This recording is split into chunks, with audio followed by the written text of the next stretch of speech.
A teenage girl vanished in plain sight, only for her mother to uncover a secret network that preyed on wounded young minds.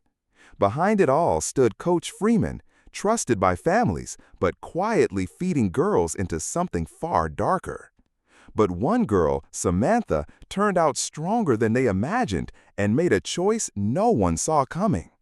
Now listen closely to the twist that shattered a monstrous system and how justice at last broke through the silence. The train was late. Samantha checked the time, 9:42 p.m. Her fingers tapped against her thigh.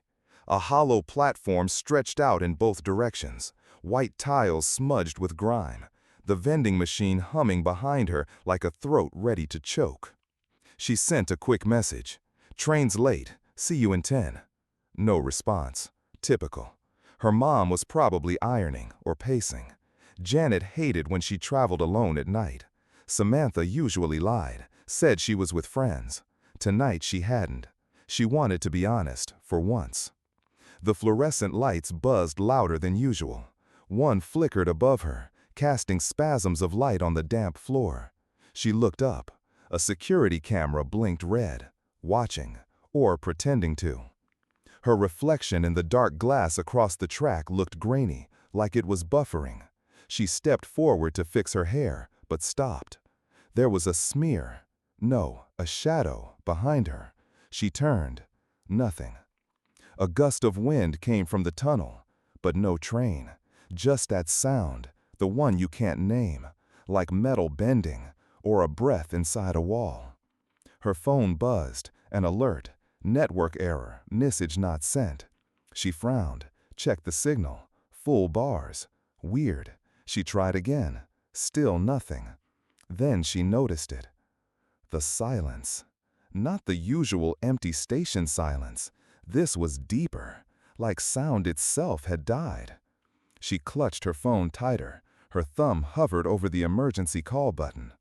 A movement, fast, at the edge of the platform. She turned. No one. Then again. Behind her. She spun, heart pounding. Hello? No answer. She took a step back. The lights flickered again. Her phone screen warped for a second. The icon stretched. Then, something emerged. From the tunnel. Not a person, not a train, just a distortion, like heat waves over concrete. It rippled toward her. She screamed. No sound came out. She tried to run, but her legs slowed, like the air turned thick, like syrup. The distortion reached her, and she vanished. No flash, no noise, just gone. Janet was staring at the clock, 10:08 p.m. She'd laid out tea, lemon, Samantha's favorite. She waited. 10:17, she texted. No reply. 10:34, she called, straight to voicemail.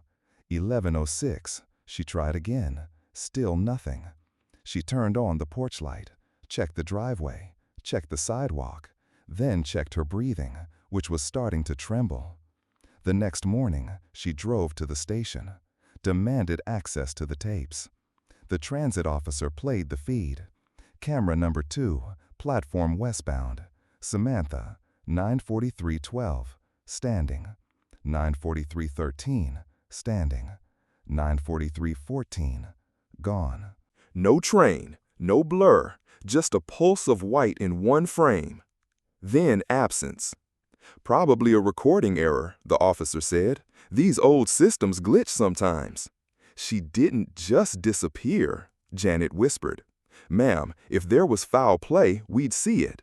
Then show me the frame before, the second before she's gone. They did. It showed Samantha's face, lips parted like she'd seen something, like she was afraid. Then nothing. Janet demanded the case be reopened. Detectives reviewed the footage, scanned the area, canvassed, but no one saw her leave. No body, no evidence, no suspects, just an empty platform. The case closed in 21 days. Missing teen, presumed runaway. Janet stood at the press conference, fists shaking. She didn't run. She didn't leave. She's gone. But they moved on. Reporters stopped calling. The detective retired. And Janet kept waiting. Then came the call. 9 years later. A janitor at Edgewater. Renovations. New pipes. He knocked loose a wall, not meant to be there. Found a cavity sealed behind rusted concrete. Inside, a girl's backpack, covered in dust. And inside that, a phone, still charged. Battery, 8%. Screen cracked but active. One unsent message. Typed but never delivered. They're here. He called it in. Janet arrived before the police. She saw the backpack. She knew. Her legs gave out. She reached for the phone. Still warm. The text still glowing. She stared at the last 3 words. Read them again. And again. And again. Then whispered, "Where?" Mark Ellis hadn't touched the case file in 9 years. It sat buried in a locked drawer under a bottle of bourbon in the resignation letter he'd never sent. But now, staring at Samantha Lee's phone, lit, real, and whispering secrets from a sealed concrete grave, he felt it all rush back like a punch to the throat. How the hell is this phone still alive? The janitor rubbed drywall dust from his face. I just hit the pipe, panel dropped, found a bag, thought it was some time capsule or something. Ellis didn't answer. He was already swiping. The passcode worked on the first try. Her birthday. Still the same. That detail alone made his chest tighten. The girl had trusted stability, had no reason to protect her phone from the world until it took her. Notifications flooded the screen. Most were ancient. A missed call from her mom, a group chat about a school play. But then 2 texts sat unread in a folder marked drafts, sent but never delivered. From Ava Martinez. He's watching me too. 9:37 p.m. And another, like a knife to the gut. Don't trust Coach R. Ellis froze. He knew that name. Everyone did. Coach Richard Freeman, cross-country team, mentor, charmer. Gave eulogies with tears in his eyes and hands that gripped grieving mothers like lifelines. He hugged Janet Lee at the vigil. Ellis whispered, "God damn." He didn't call for backup, didn't ask permission. He got in his car and drove. Ava Martinez lived off a side street near an abandoned car wash. Her porch light was off. The blinds were drawn. Her mailbox overflowed. He knocked, waited, knocked again. Nothing. "Ava," he said, not too loud. "It's Ellis, from the case. I need 5 minutes, that's all." A click. Her voice came through the door, ragged, hollow. "Don't open this. I'm not safe. You're not under suspicion. This isn't a trick. A need to talk." She laughed, bitter. That's what he said. Ellis pressed his palm to the wood. "I found Samantha's phone." Silence. He added, "It still had a charge." Ava exhaled sharply. Then slowly, mechanically, the door opened 2 inches. A silver chain still held it shut. Her eye stared through the crack. "What did it say?" "Just 2 texts. One was from you. You said he was watching you too." Her mouth barely moved. "You shouldn't have come here. I need to know what happened. Don't tell me what I already read. Tell me what no one else knows." Another long pause. Then she unlatched the chain. She looked 20 years older than her age. Gaunt face, sweatshirt 3 sizes too big, a knife tucked in her waistband like a purse. She stepped back. "3 rules," she said. "No cops, no recordings, and if I say run, you run." He nodded. "Fair." She led him into a living room stacked with boxes, blank notebooks, drawings in charcoal, shapes with no faces, words scratched deep into the walls. Them, the corridor, the hands, repeated over and over. Ellis stayed silent. Ava sat on the couch, didn't look at him. "She didn't scream," she said. "Not once." "Who?" "Samantha. When they came." His throat tightened. "You saw it?" "I was supposed to go with her that night, but I bailed." "Why?" Because of him. Her voice cracked. Coach R. He knew about us, me and her. Said it was fine. Said secrets were safe with him. Then he started showing up everywhere. Knew our schedules. Called me his little watcher. Ellis clenched his jaw. He asked me once, Ava continued, if I ever wanted to see beyond. Said there's a door most people ignore. Samantha wanted to know what he meant. And you? I wanted him gone. Ellis leaned forward. What door? She laughed again. You think this is about a building? It's a mind door, a blood door. They open it from inside you. Who's they, Ava? You're not ready. Try me. Her hands trembled. She followed them willingly. I think she thought it was an escape, but it wasn't. It was reversal. Ellis swallowed hard. Where did they take her? She looked up at him, dead in the eyes. They didn't take her, she said. She followed them. A car screeched outside. She flinched. She stood. Ellis didn't move. Did he do something to you? He didn't have to. They already had me. You said Samantha changed. She smiled when they called her. Ava turned to the window. You should leave. If you brought that phone here, they're already listening.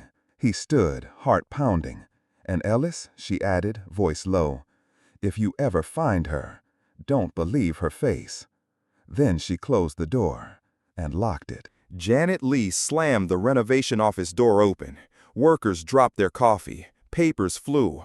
Her eyes were bloodshot, voice cracked from a night without sleep. That phone is my daughter's, she said. I want answers, now. Ellis stood from a cluttered table. He held a printed photo, not the one from the vigil. This one was older, grainier. Security still from the school lot. A man near Samantha's locker. Do you recognize this man? Janet's breath caught. That's Coach Freeman, Richard. He gave Samantha rides after practice. Ellis didn't blink. In 2012, he told investigators he barely knew her. He lied. She talked about him constantly, said he was helping her with scholarships. He knew everything. Ellis flipped open a maintenance log. We found station access data. One entry stands out. Unauthorized access logged at 9:43 p.m. Exact minute she disappeared. Janet's jaw clenched. Freeman? No signature, but the override code matches his school's facilities master key. He tapped the screen. He had access. He knew how to get inside. He opened his laptop, played the station footage again, this time in slow motion. Samantha stood alone, her bag on one shoulder. She looked toward the tracks. Then, a shimmer behind her, like a human figure wrapped in heat. A flicker. One frame. Gone. Janet whispered. She wasn't taken. She stepped into something. Ellis's voice dropped. Or someone let her in. They drove to Freeman's last known address, a two-story colonial on the edge of town, lawn overgrown, curtains shut. Janet got out before the car stopped. The mailbox overflowed, packages stacked near the porch. Ellis knocked once. No answer. Again, nothing. He tried to door. Unlocked. Inside, silence. The air smelled like dust and something rotten beneath it. They stepped through rooms frozen in time. A jacket on a chair, soup cans on the counter, an old newspaper from 3 days ago. Renovation begins at Edgewater Station. Janet picked it up. He left the day they started work. They found a note on the kitchen table, written in perfect block letters. Sometimes they choose you. Sometimes you invite them. Janet's hands trembled. What does that mean? Ellis found something else. A whiteboard on the wall, half erased. Diagrams of a tunnel, a station layout, a list of initials. SL circled 3 times. And the word gateway. Ellis pulled out his phone, snapped photos. He knew. Janet pointed to the initials. That's Samantha. And this, AM. That's Ava. He kept track of them. Ellis's voice darkened, like subjects.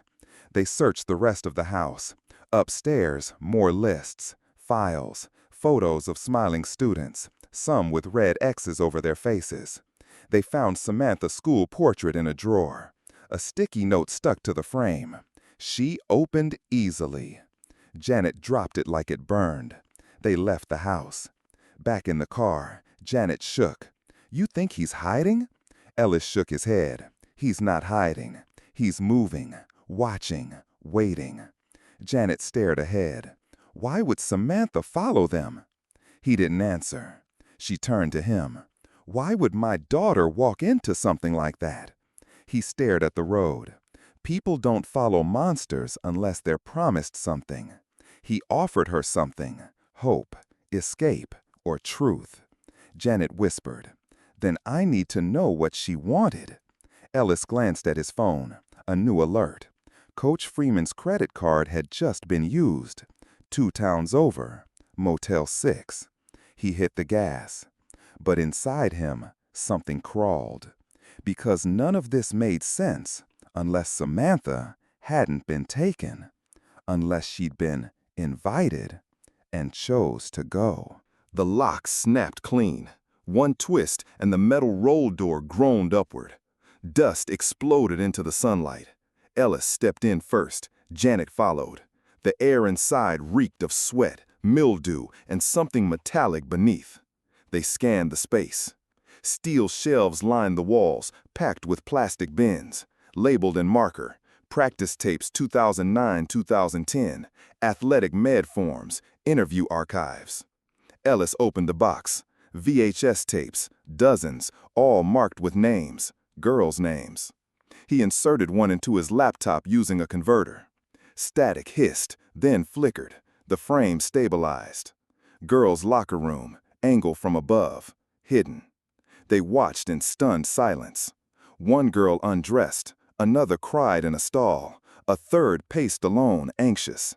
Faces they recognized: Ava, Olivia, Danielle, Samantha.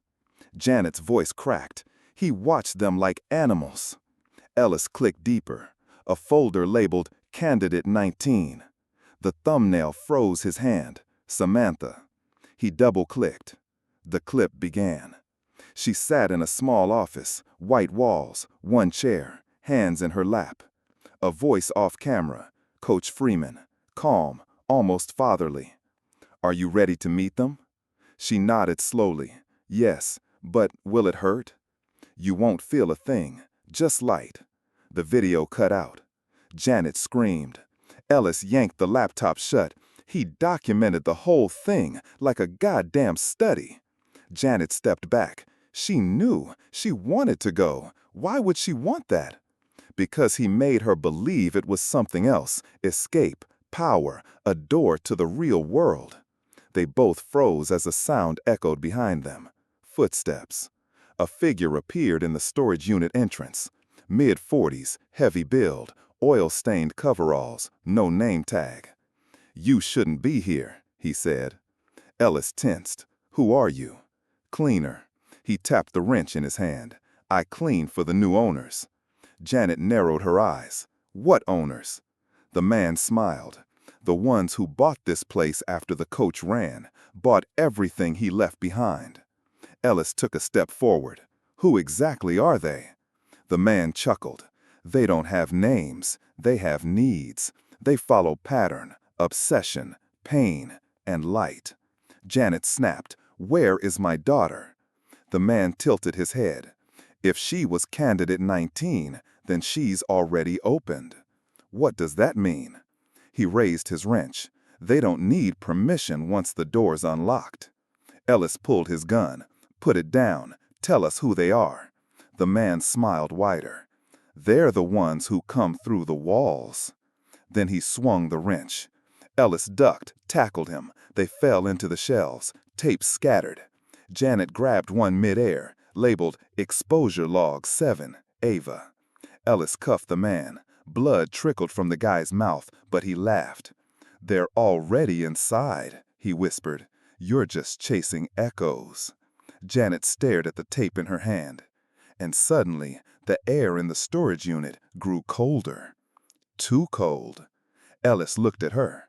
"You feel that?"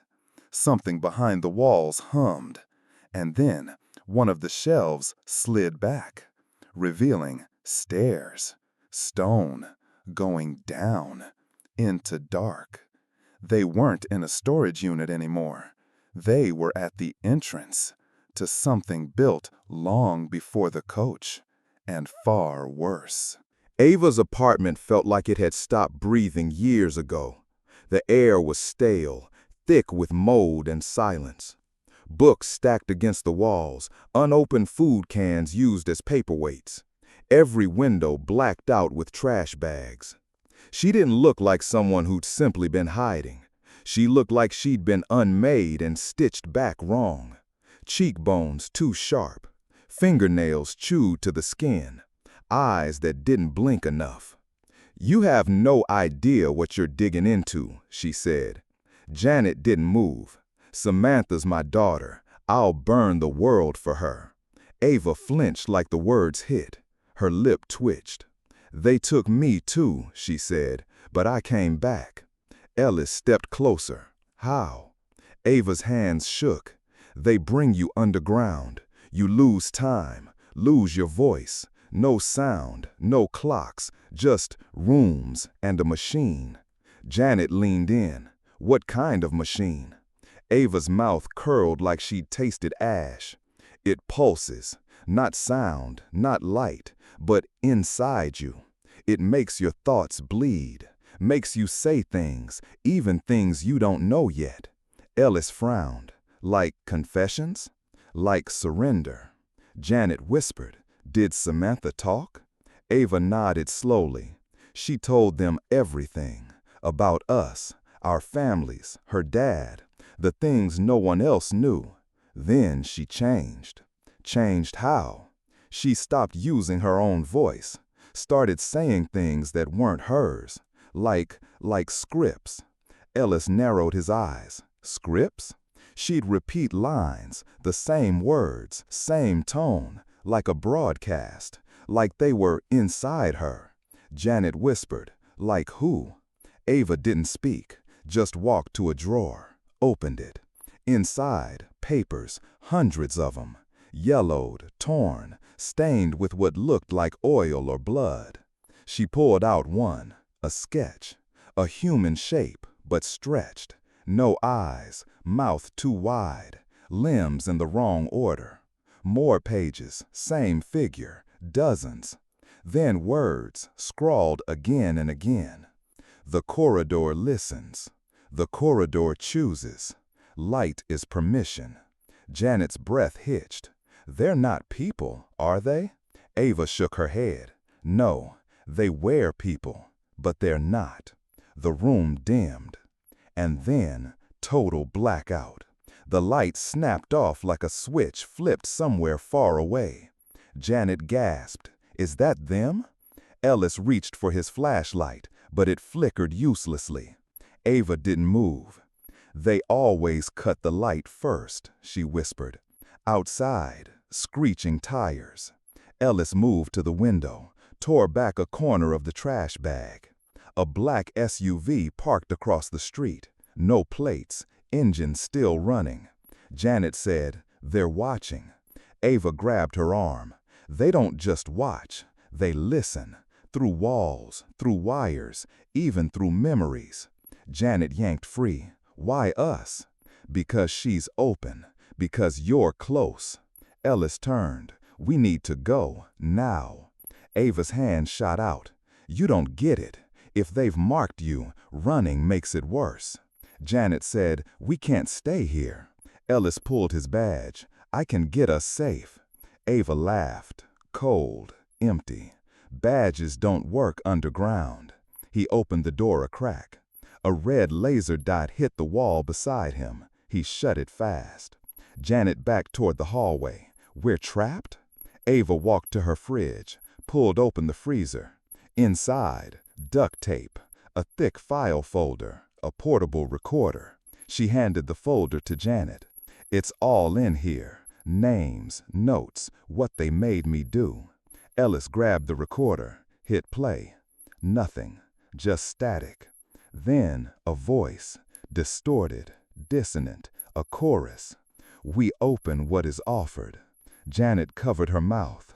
The voice continued. Light speaks. Flesh follows.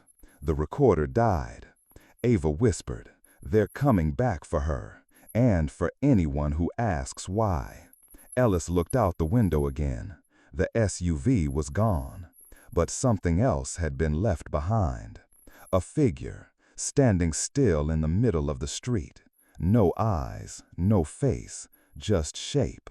Janet backed away, and the figure turned, without moving, just turned, and looked at them, through solid wall. Ava vanished that night without a trace. No signs of struggle, no broken locks, no goodbye. Her front door stood wide open.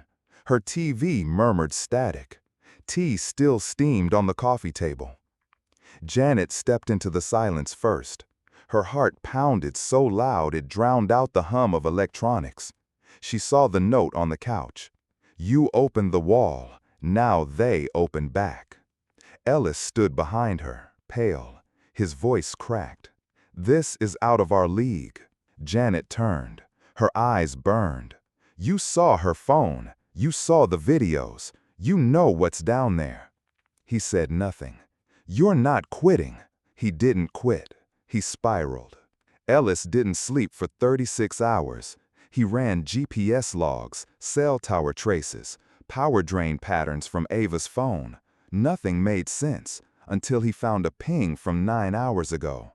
Last location, Maintenance Tunnel 6, beneath the old Edgewater station. Janet packed gear without asking. Flashlights, utility masks, steel crowbars. They met at 2:14 a.m. Tunnel 6 hadn't been accessed in decades. Rusted iron bolts sealed it. No entry since 1984. Ellis cracked the last bolt with a crowbar. The metal groaned. The door exhaled cold. They stepped inside. The corridor was narrow, lined with decayed concrete, pipes overhead, wire bundles hung like vines. The air was wrong, still but not dead, like something waited. Janet's flashlight danced across the walls and froze. Scratch marks, hundreds, shallow, deep, overlapping. And in between, her daughter's name, Samantha, carved, etched, scratched over and over. Ellis whispered, she was here. Janet stared at a single mark, deeper than the rest. The letters twisted slightly, like fingers losing grip mid-word. Then came the sound. Not footsteps, not voices. Breathing, slow, wet, close. Ellis turned. That's behind us. Janet's light flickered. She tapped it. It blinked again, then caught on something. A shape. Someone stood at the end of the tunnel, motionless, just inside the beam's edge. Samantha? No answer. Janet stepped forward. Sammy, it's me. The shape moved. One step forward. Enough light to catch skin. Pale, translucent. A girl's face, but too still. Eyes too wide. Ellis raised his light. The smile came next. Wide, unbroken, teeth perfect. Too many. Janet gasped. That wasn't her daughter. She turned to run, but the figure blinked into the space behind them, inches away. Ellis shouted, swung the crowbar. It passed through nothing. The thing melted into the dark again. Janet pulled him forward. Go, go now. They ran deeper. The tunnel turned sharp left, then dropped into a stairwell they hadn't seen on the blueprints. At the bottom, light, pale, pulsing. Ellis panted. Do we go toward it? Janet didn't answer. She moved first. At the base, an old maintenance room. Walls covered in children's drawings. Dozens of them. Stick figures with red hands, black corridors, giant mouths. And in the center of the floor, an outline, chalked like a crime scene. A girl's body. Not a real one, but the size matched. Samantha's size. Janet whispered. She was on that floor. Ellis checked his scanner. Radiation spike. The device blinked red. This place isn't just old, it's hot.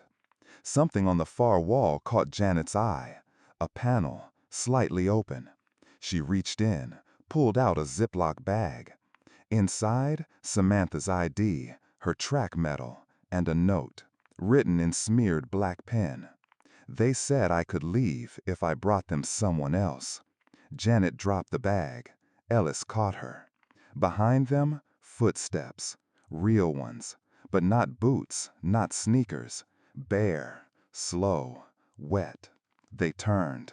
The girl stood again, closer now. Her mouth opened, but no sound came out. Just a static hum, growing louder and louder, until everything shook. The corridor was waking up. The girl stood perfectly still. No breathing, no blinking. Same frame, same jacket, same brown braid Samantha wore that year. But something in the joints, the skin, the eyes, it was all just a bit too smooth, like a photo filtered into flesh. "Mom?" it asked. Janet staggered back, her spine locked up. "Sammy?" Her voice cracked down the middle. Ellis stepped in front of her. "Say her full name." The girl blinked, just once. "Why?" it said sweetly. "Don't you know your own daughter?" Janet gasped. "What's the name of your first pet?" Silence. Too long. Then, "I had a goldfish." Janet's throat closed. Samantha never had a goldfish. She had a golden retriever, Bailey. Ellis snapped open his taser. "Back off. Now." The girl's smile stretched, unnaturally wide. "You let me out," it whispered. "You shouldn't have done that." Then it moved. Not ran, blurred, gone in a second, deeper into the tunnel. Ellis shouted, "Go!" They chased. The tunnel twisted like a corkscrew. Pipes groaned above. Shadows pulsed behind them. Every few steps, Janet caught a flash of that jacket turning a corner. Then they saw the door. Rusted, half buried in the concrete. Paint faded but still visible. Containment access. Do not open. Ellis slowed. That wasn't on the map. Janet stepped forward. She ran past it. Ellis said, "Which means we're not supposed to go inside." Janet gritted her teeth. "Which means we absolutely are." She pushed. The hinges screamed. Inside, rows of lockers. Metal, industrial, each with a white tag. Janet read aloud. Samantha Lee. She moved to the next. Olivia Banks. Ava Martinez. All of them. Ellis opened one. Inside, a VHS tape, a bloody gray hoodie, and a plastic bag filled with human teeth. Ellis stepped back. Jesus Christ. Janet opened another. Danielle Watts. A pair of shoes, a track medal, a lock of hair wrapped in gauze. Ellis checked the tape. "We need to see what's on these." Janet whispered. "They kept trophies." Ellis opened another. It was labeled Failed Candidate. Inside, nothing. Just a photo. A boy's face, burned around the edges. One eye scratched out. Janet stepped back. "Why only girls?" Ellis whispered. "Maybe they didn't all choose to go." Then something slammed behind them. The door. Shut. Locked. Janet ran to it, pulled. Nothing. Ellis shouted, "Who's there?" No answer, but lights above them flickered on, one row at a time. Each locker began to hum, like something inside wanted out. Janet's voice trembled. "This is a machine." Ellis backed toward the wall. "They stored people, not bodies. People."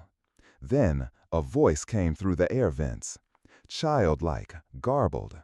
"She brought us the light. She brought us the code." Janet screamed, "Samantha, is that you?" No response. Only the whir of machines coming alive. And then, The lockers began to open, one by one. Empty, but something moved above them. The ceiling groaned, shapes dropping from vents, soft, wet. Ellis grabbed Janet. "Run, back through!" They hit the door again, still locked. Behind them, dozens of hollow footsteps. Not fast, but synchronized. Janet pulled a crowbar from her bag, smashed the panel beside the door. Sparks. It clicked open. They burst through. But Ellis turned back. One last glance. Down the hall, one locker still glowed. Samantha Lee.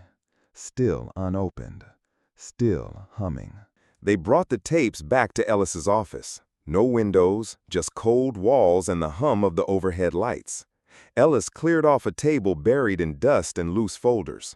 Janet didn't sit. She clutched the VHS tape like it would bite.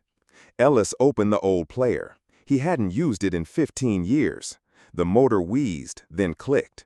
The screen blinked. Black and white. A timestamp, July 12, 2012, 22:18:03. The camera shook slightly. Someone set it on a tripod. A girl, strapped to a chair. Wires snaked from her forehead. Her wrists were bound. She was sweating, trembling. She looked 14. Janet gasped. "That's Samantha!" A voice off camera. Male, flat, medical. Subject Lee. Exposure trial number 3. Begin synchronization. A low humming sound, then static distortion across the image. Samantha's back arched, her jaw clenched. "Who do you see?" She screamed. The voice repeated. "Caller. Who do you see, subject?" Her mouth moved, barely audible. "They don't have names, just numbers, but they know mine." Janet backed against the wall. They look like me now," Samantha said, "but inside they're made of light." Ellis paused the tape. Janet's eyes filled with rage. She was 17. They tortured her. Ellis fast-forwarded. More footage, more sessions, always the same chair. Different girls, sometimes boys, all trembling, all breaking. Then another tape. Title card. Patient X, Dr. R. Polk supervising. Ellis typed quickly into his laptop. Dr. Raymond Polk, neuroscience, MIT, DARPA projects. Disappeared, 1996. Janet asked, "Why would a neuroscientist run experiments under a subway?" Ellis scrolled down. Classified contracts, deep brainwave conditioning, human consciousness mapping. He was working on military-grade sensory extraction. Janet looked away. "They used our children." Ellis leaned in. This was never about the subway. He opened a folder he'd recovered from the storage unit, maintenance documents, faded and stained. One schematic, not a subway map, something else. 2 concentric circles, pathways, nodes, each marked with serial codes.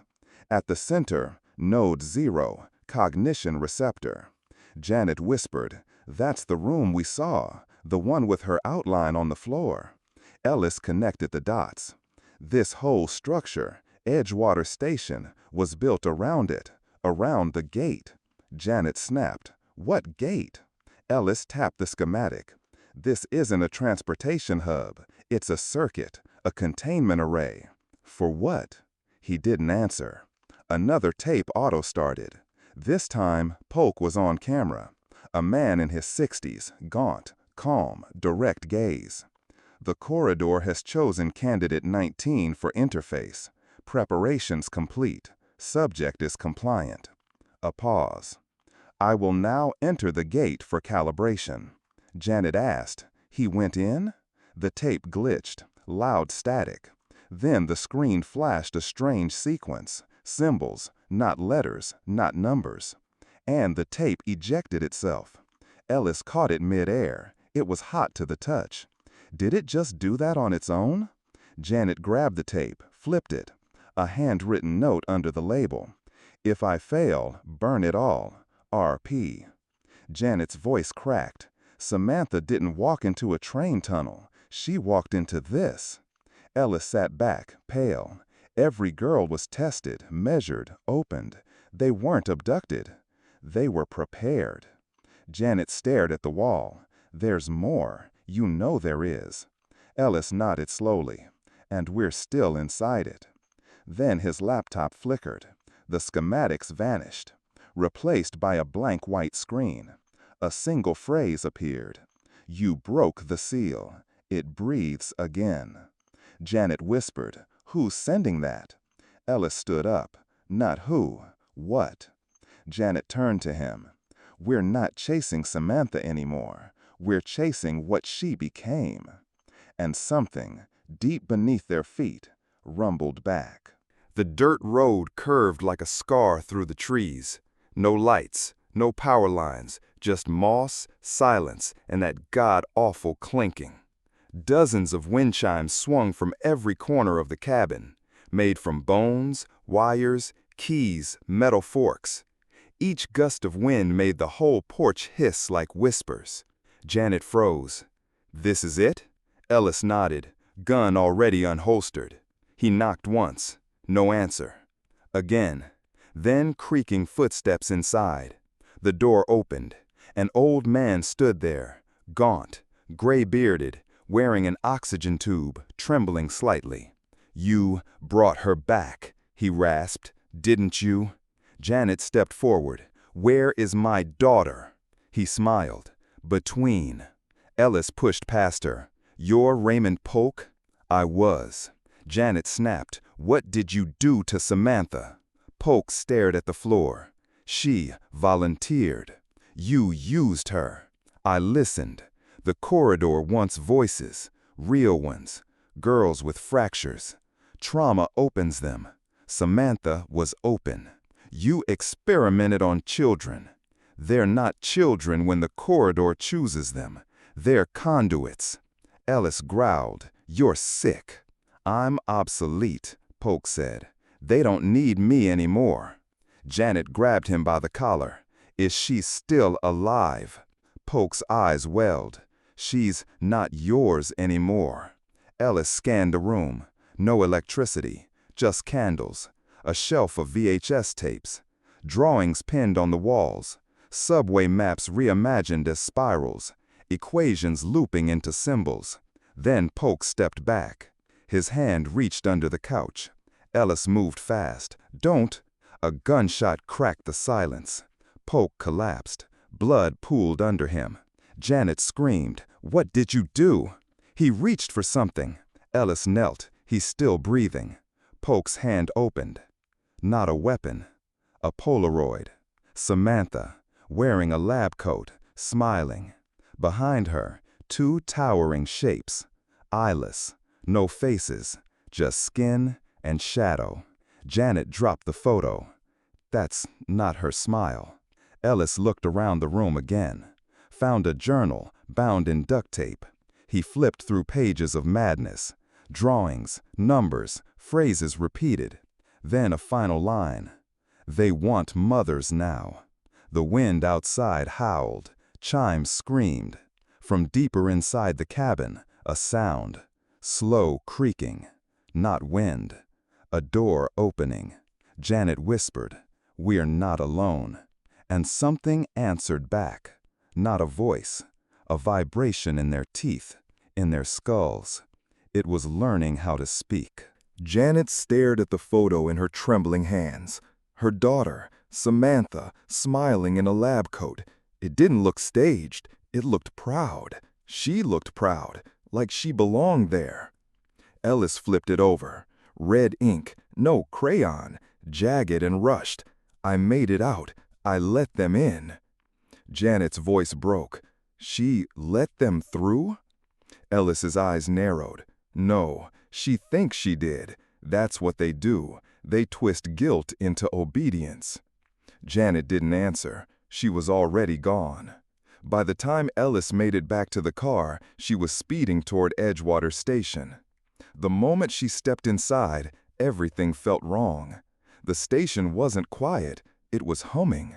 Not electrical, organic, like breath. Two workers had vanished. hard hats abandoned near Tunnel 6, radios buzzing with white noise, and faint whispers. She ran, deeper than before, down past the sealed doors, past the lockers, into the corridor where Samantha's name had been scratched into the walls. It was deeper now, letters carved freshly, almost vibrating.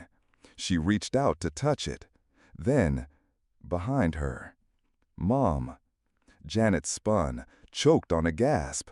10 feet away stood Samantha, pale, gaunt, eyes sunken, hair matted with dirt, lips cracked, hands twitching at her sides. "It's me," she whispered. "You have to leave, now."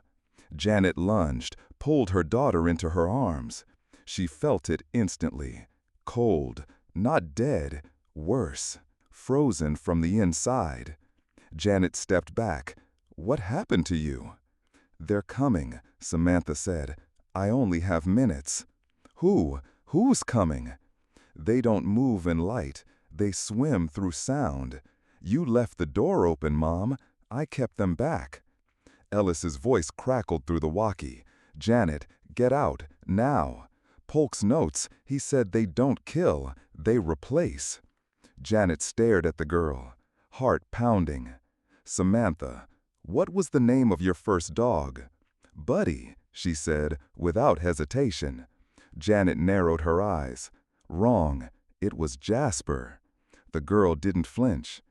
I meant Jasper. Janet shook her head. "No, you didn't."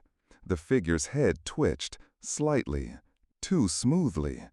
Ellis shouted again over the radio. "Janet, listen to me. If it answers too fast, it's them. They study emotions. They mimic. It's not real." The thing stepped closer. "Mom, please, I'm scared." "You don't feel fear." "Mommy, please." Janet reached into her jacket, gripped the stun device Ellis had given her. The creature tilted its head. "You don't want to do that." Janet pressed the trigger. A crack of voltage. The thing screamed, not human, not even close. It dropped to the floor, convulsing. Its skin shimmered, just for a second. Not flesh, something beneath. Shadows peeling, reforming. Then, silence. It lay still. Janet backed away, breathing hard.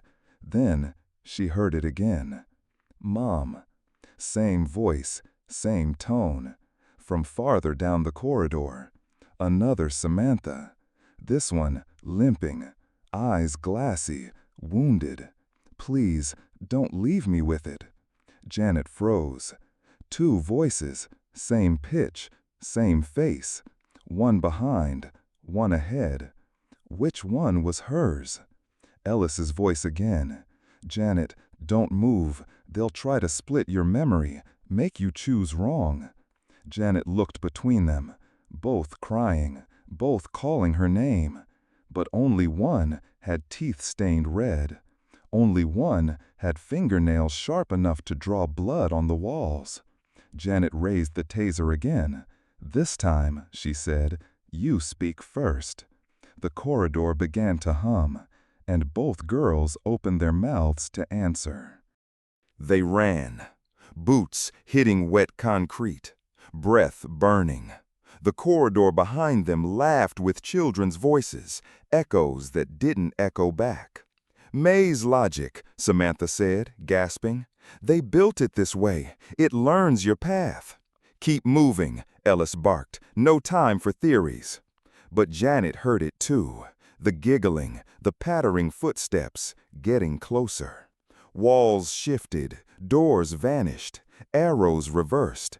Every turn led back to the same hallway, the same scratched name. Samantha Lee. Janet stopped. "We're trapped." "No," Samantha said, voice sharper now. "We're tested." Ellis caught up, eyes wild. "Access shaft. There has to be a real one." They found it. A metal grate, half rusted, hidden behind a false wall. Ellis pried it open. Red light leaked through the cracks like blood. Below, spiraling stairs, no railings. The air smelled metallic, like battery acid and breath.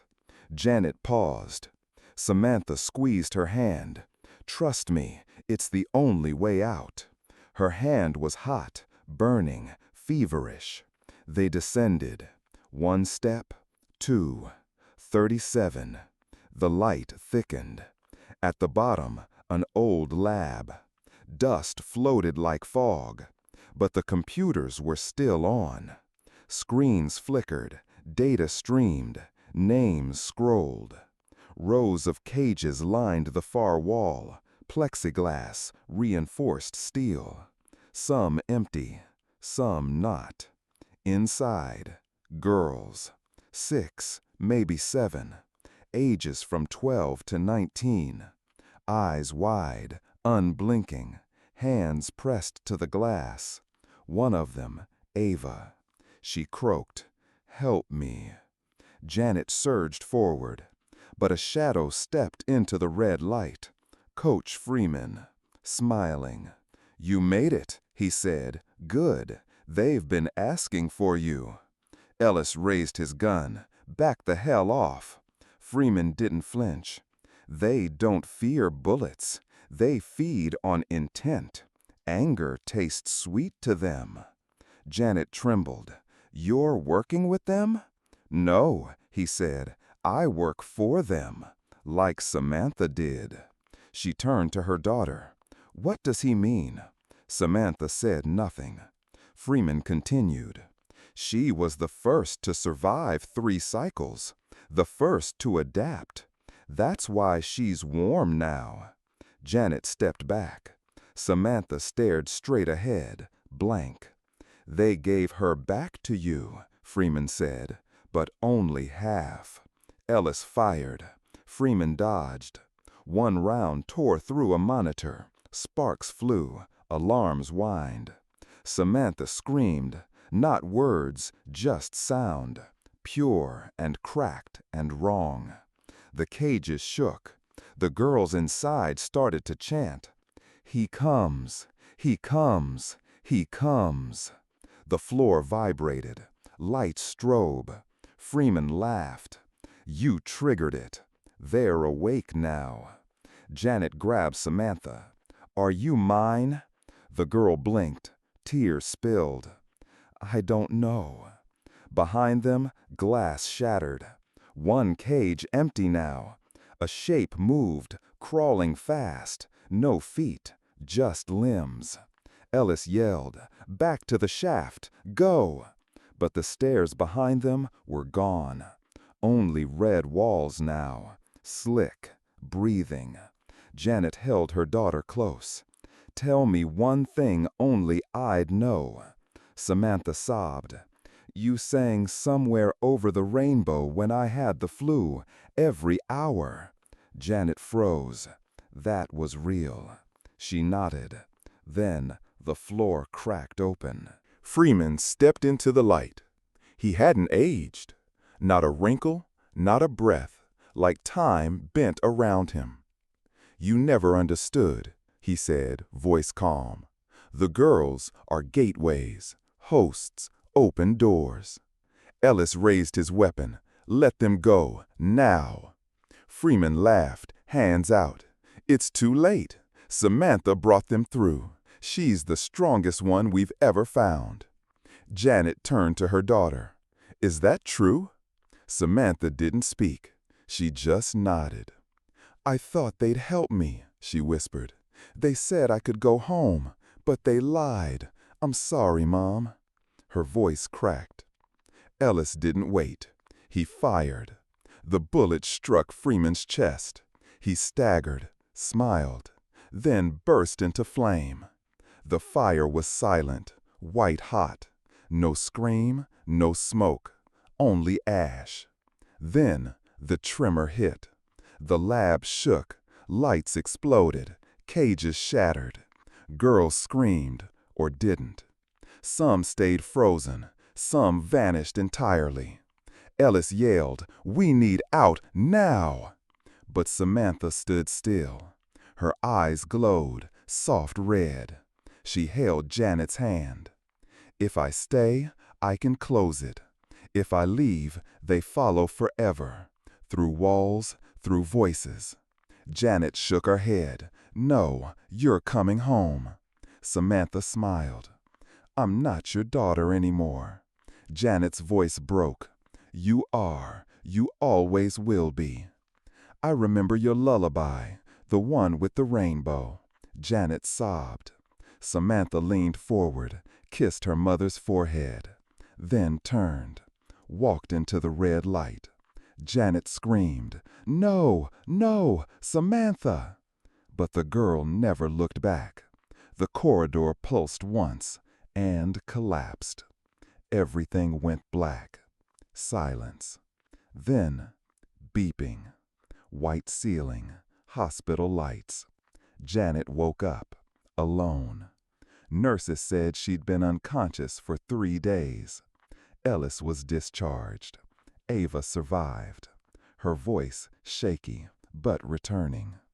Ellis quit the force, burned all his notes. The station? Sealed, condemned. Structural instability, the paper said. But late at night, by Tunnel 6, locals say they hear it. Breathing, whispers, sometimes laughter, sometimes Samantha's voice, asking, "Did you miss me?"